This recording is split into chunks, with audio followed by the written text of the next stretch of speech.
Hey, American contractors, viewers of the American Contractor Show. I'm here with John Dye at Win the Storm, and I have to tell you, anyone that is associated with American Contractor Show, you are a badass. Big shout out to American Contractor Show. If you don't know, you definitely need to check out the Storm Summit. They're doing it in excellence. Check them out. Hey, what's up? This is your friend, Francisco Serrano. If you haven't checked it out, American Contractor Show, YouTube channel, Facebook channel, Twitter, Instagram, all the platforms, you need to go them, like them, start learning about your craft. Hey, I'm Matt Danskin with Restoration Referral System. Check out the American Contractor Show. The truck that they've got is awesome. Everything else that they have going on.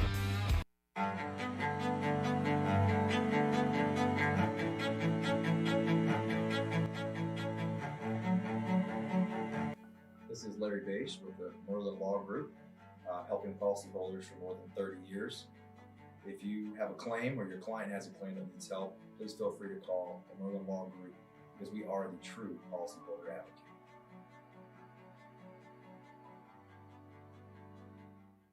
C3 was eager to help us, and even whenever we weren't giving them work, they were still eager to give advice. The things that they were putting out for the pertaining from DMO to RFG and giving that to the industry and not charging anything for it, I thought was really cool. And that's stuff that I, as a contractor, appreciate. I'd recommend C3 to any contractor that's looking for a PA, especially if you're around Colorado. Great guys, man. I'm nothing but happy with the work they've done for us.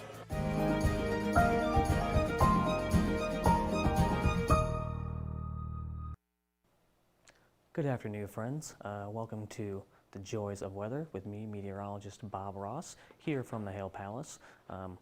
Today we're going to take a look at some East Coast storms. So we have a marginal little hail risk along the East Coast, but that's going to transition mainly to a wind risk as that cold front pushes off the East Coast and takes those storms along with it.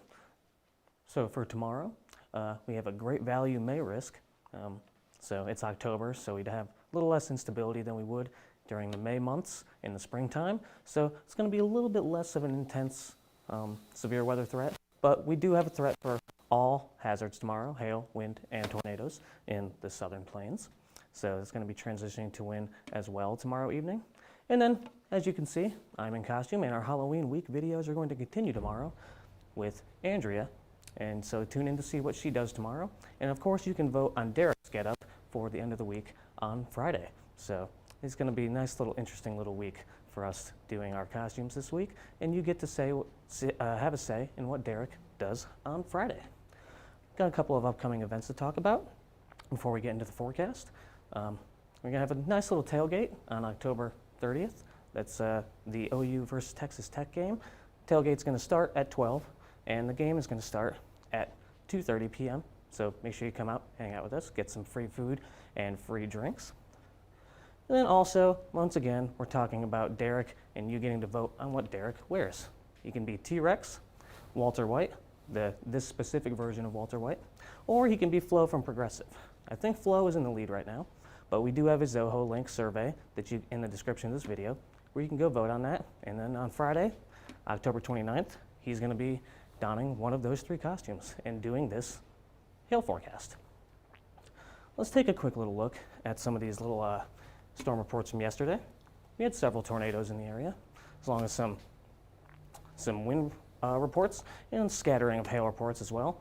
We had a strong tornado go through southwestern Missouri and into southeastern Missouri into southwestern Illinois. Chester, I believe, was one of the towns that got impacted. So that was a very significant tornado. Prayers out to them. If my clicker will work here, we can go into our current conditions. We see this low pressure system. Let's paint that little low pressure system right in here. See that spinning around. Have a cold front draped going down to the southwest. That's going to be pushing eastward. We're going to see storms firing from Kentucky all the way up into Pennsylvania, down into North Carolina later this afternoon. And as that pushes eastward, those storms are going to transition to more of a wind threat. We do have a hail threat here along the mid-Atlantic, but it's going to be mainly a wind threat today. Temperatures around the country, pretty nice. We're already at 80 in Dallas, so we do have some nice heat going on in the southern plains. 48 in Kansas City. It's cloudy up north, so 48 in Minneapolis as well, and a rainy 58 along the Pacific Northwest up in Portland as our next storm system transitions to the southeast, and that's what we're going to talk about for tomorrow going into Wednesday. Here's our future radar, and that's is my bad. We're supposed to have some happy little storms here, but I did not update where the radar was going to be. So you're not seeing what's going on in Virginia and along the mid-Atlantic. So sorry about that, folks, but you know, it's just a happy little accident. So we're going to let that push through because I didn't save it. And then we're going to go into our hail forecast. That's right, Chad, happy accidents. We have our hail forecast along the East Coast. So we have a low end risk for some sky diamonds in Richmond, the DC Baltimore area, and a nice little low risk up there in Harrisburg, Pennsylvania. So that's going to be a pretty low end risk. We could see hail up to quarter size, maybe a $half size if we can really get one of those happy little storms to go and stay isolated enough and, you know, kind of go crazy for us and get nice little $half size possible. So let's talk about that wind risk. Once this up here, there we go. Here's our little wind risk. We're going to draw a little wind risk over here in the mid-Atlantic. It's going to be starting in Tennessee and moving eastward throughout the afternoon and evening hours. Let's take a look at where we're expecting. We have more of a moderate risk for wind in the Winston-Salem area, so we're going to get that nice little mustard yellow there for that moderate risk in Winston-Salem and also in Richmond. Then we have pretty low end risk for Knoxville, Charleston, Pittsburgh, and Philadelphia. So low end chance for gusty winds in those areas, and generally this corridor right here in Virginia and North Carolina is we're going to be seeing the more moderate risk for a better chance of gusts up to 60 miles per hour. Here's our future radar for tomorrow.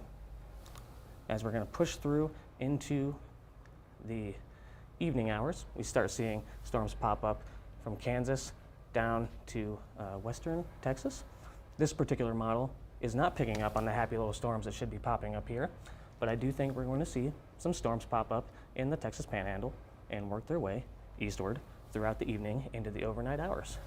We're going to push this forward, going into the early overnight.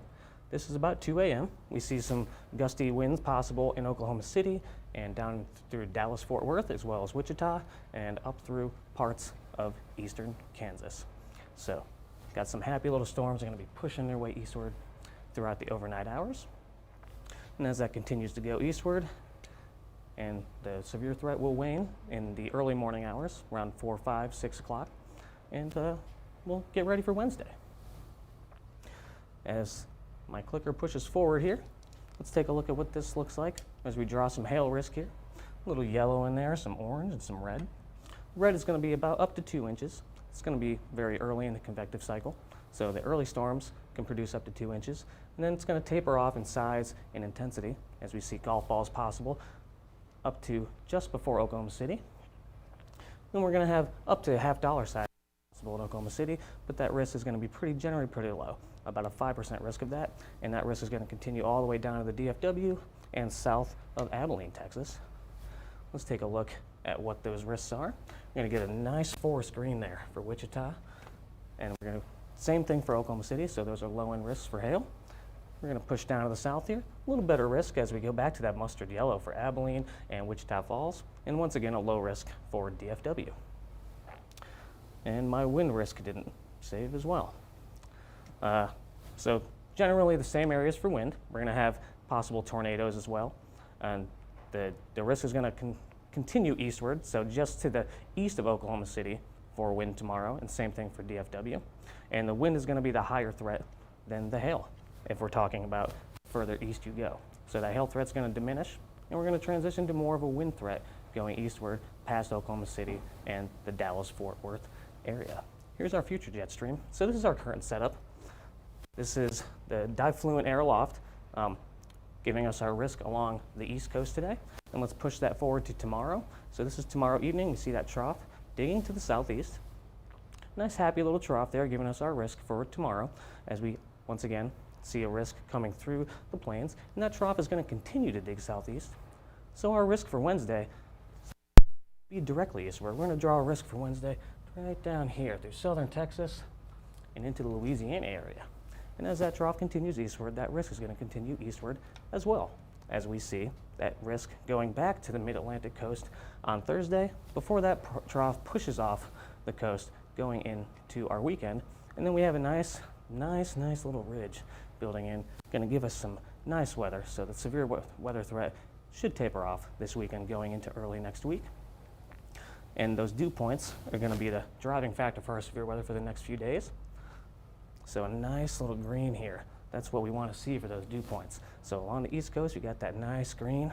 And as we push that forward, we're going to see that moisture return into the southern plain for tomorrow. So we see that green building up through the southern and central.